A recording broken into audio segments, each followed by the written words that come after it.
So I'm Sam Ward. I make theatre. I'm a writer and a maker, and I work primarily through, I guess you could call it an alias, in that Yes Yes No No, which is the company name that I have, and Yes Yes No No is me and a producer called Rianne Davies, and we've been working together since 2016, and we make work that increasingly is very different and hard to pin down exactly what it is, but often, but not always, often involves some form of bleed between the live world that's watching and the rehearsed fixed world that's performing. So that's been audience participation in the past, but it's also been the use of guest performers.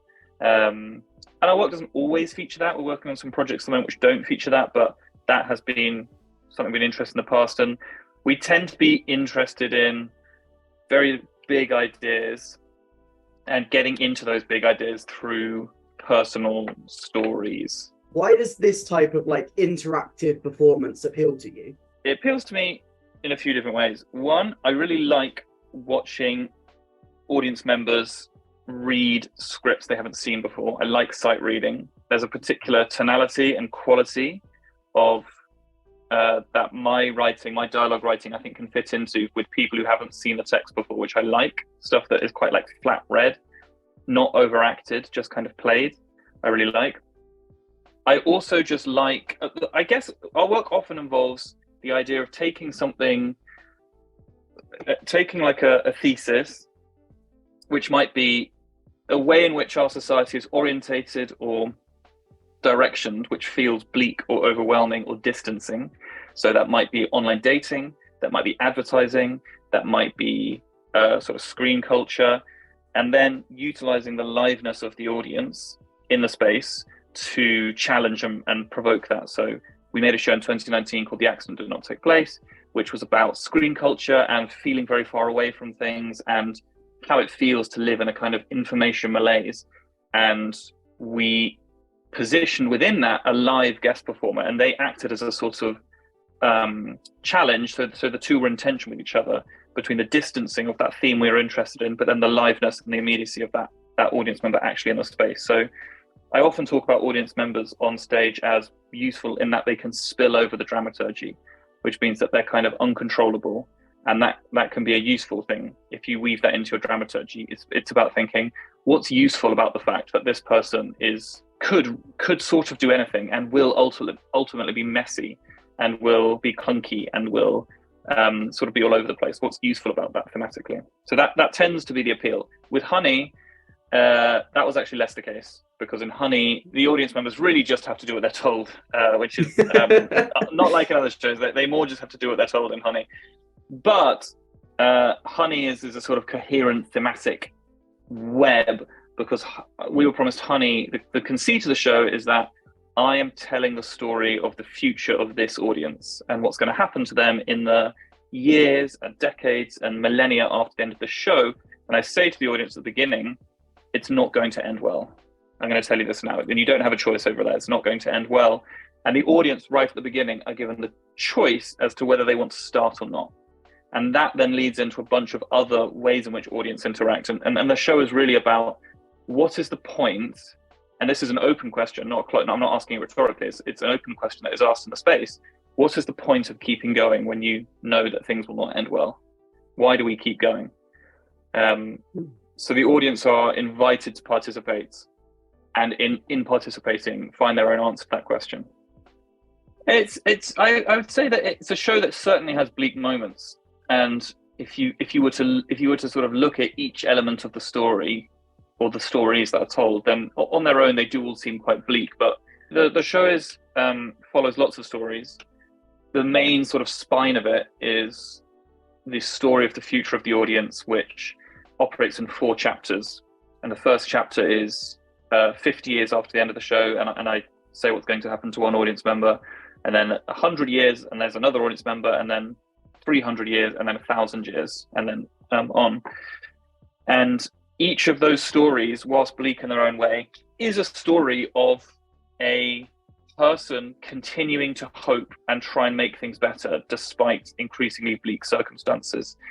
And those stories go. There's a story of a baby gets born in a lighthouse. There's a story of a CEO who thinks they've invented the kind of solution to all our problems. There's two lovers or ex-lovers who meet after 200 years again. And then interweaving all of this is this story, which is the story that most people remember from the show, which is the true story of Richard Russell, who was an American man who stole a plane and flew it sort of around and then sadly took his own life.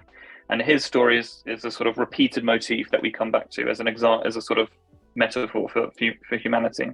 Obviously, your company tackles a lot of big ideas, and one of the big ideas in this show is the future.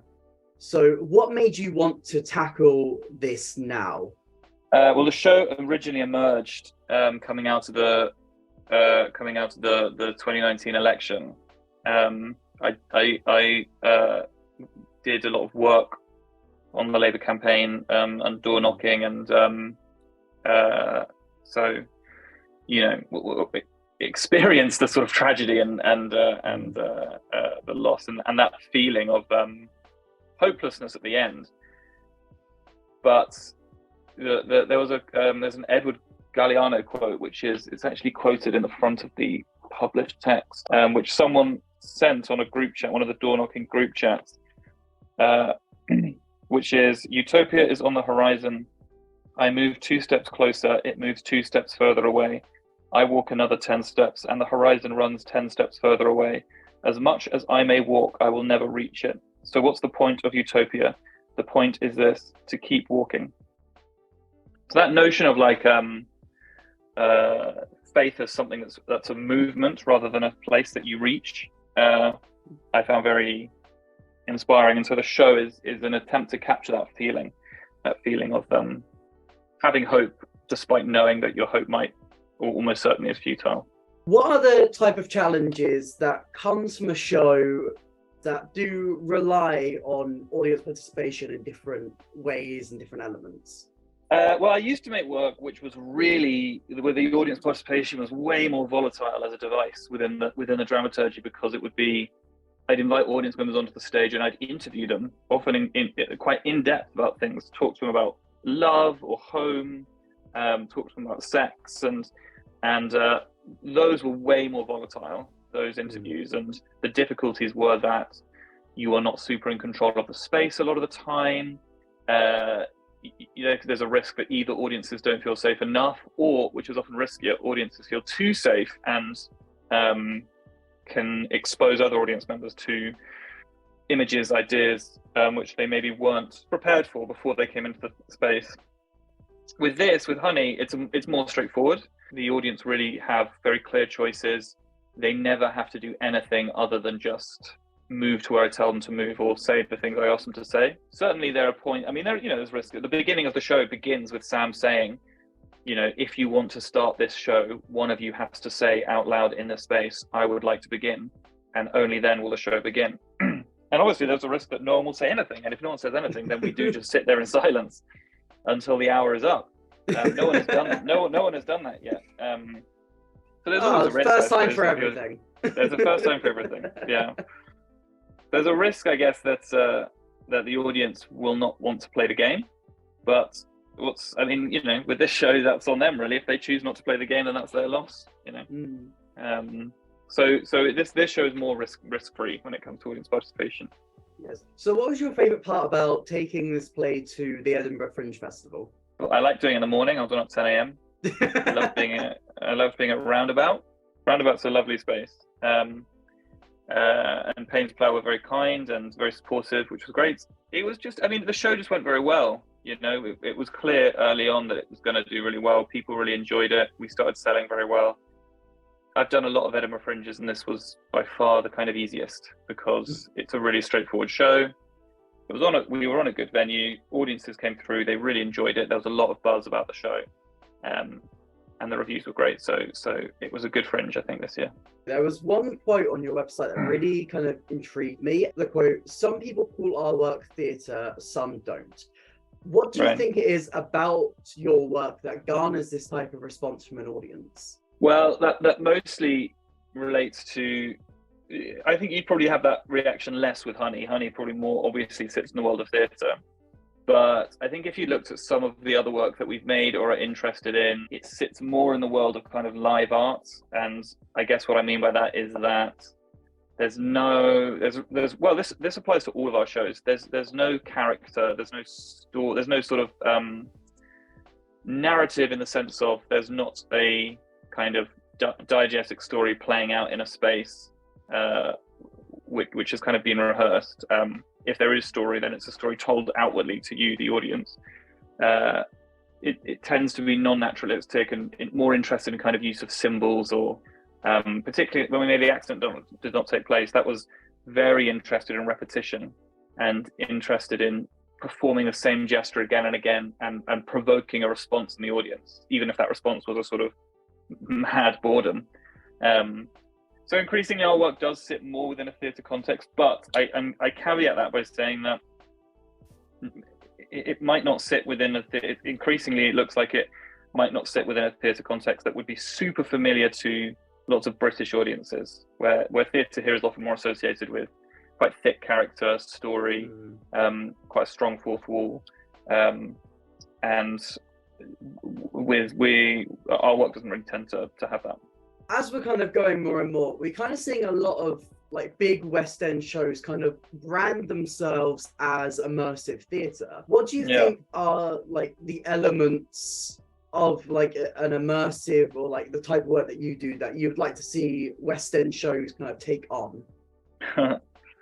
Well, I think the immersive trend that you're talking about, which in many ways sort of began with Punch Drunk, and then has, secret cinema and these things, I think they're mostly a sort of a cheap cash grab. I think in that I don't think they are something like secret cinema. I wouldn't call theatre. I think that's a sort of experience, and there's nothing wrong with this, but it's more like going on a ride.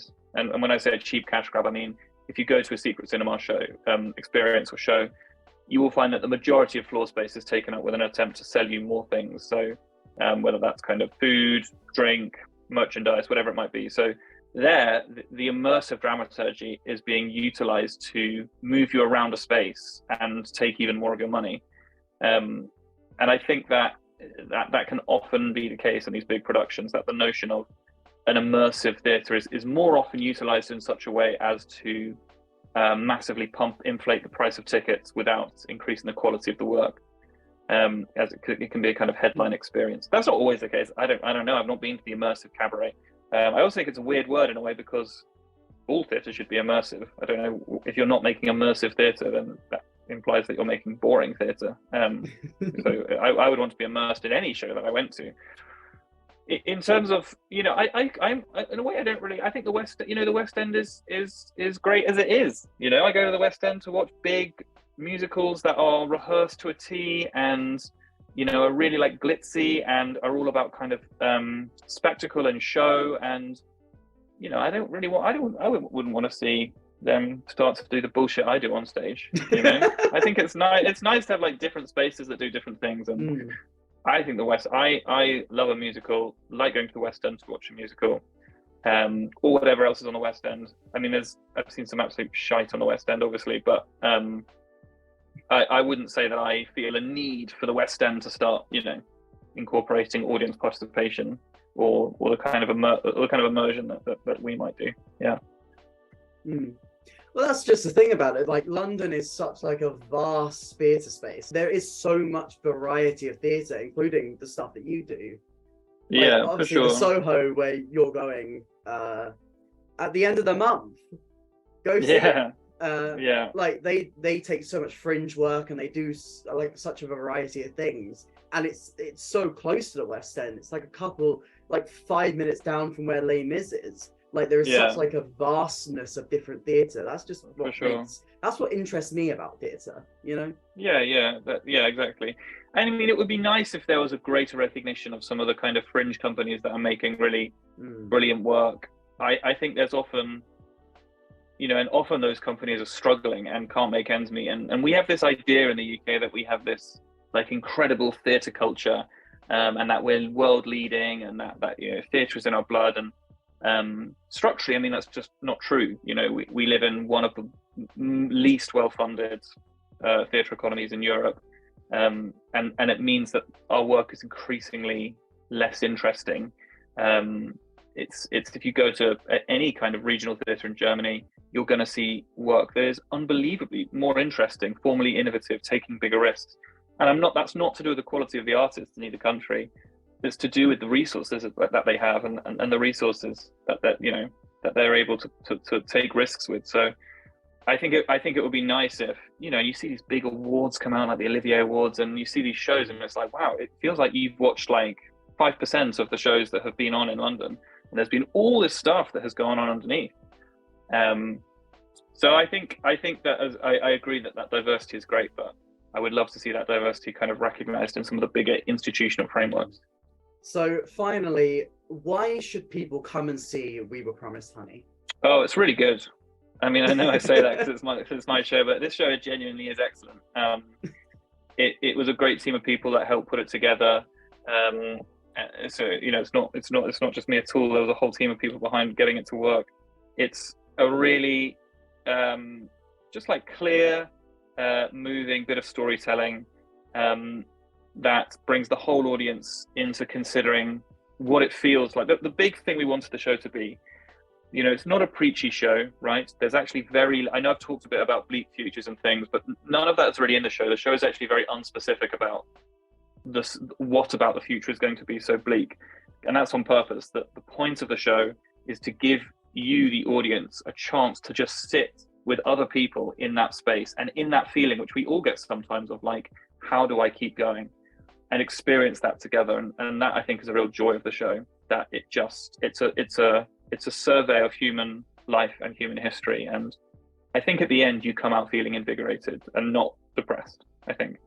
Well, thank you so much for your time today. Thank It's you, so Ellie. lovely chatting to you.